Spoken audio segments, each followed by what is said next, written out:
একটা ছোট্ট গ্রামে বাস করত রাহুল আর মীরা। তারা এক গ্রামেরই বাসিন্দা। একেবারে ছেলেবেলা থেকে বন্ধুত্ব তাদের। প্রতিদিন বিকেলে তারা গ্রামের পাশের একটা বড় আম গাছের তলে বসত।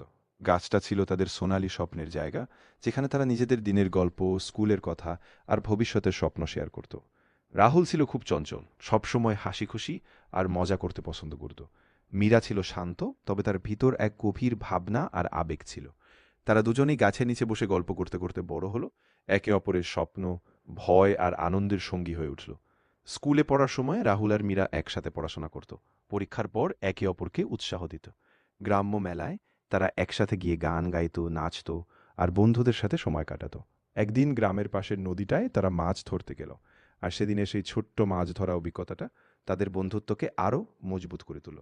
সময়ের সাথে তারা বড় হলো, নানা জায়গায় পড়াশোনা করলো, কিন্তু সেই গ্রামের আম গাছটা, সেই নদীর কোল আর তাদের ছোটবেলার সেই আর বন্ধুত্ব শুধু স্কুল পর্যন্ত সীমাবদ্ধ থাকেনি।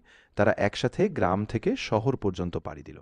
কলেজে ভর্তি হওয়ার পর তারা বিভিন্ন সামাজিক কাজেও অংশ নিতে শুরু করলো। গ্রামকে বদলানোর জন্য নিজেদের উদম উদম আর ভালোবাসা দিয়ে কাজ করলো।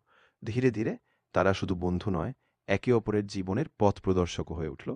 আর সেই গল্প আজও গ্রামে আর শহরে একটি উদাহরণ, ভালোবাসা আর বন্ধুত্বের অতুর্য।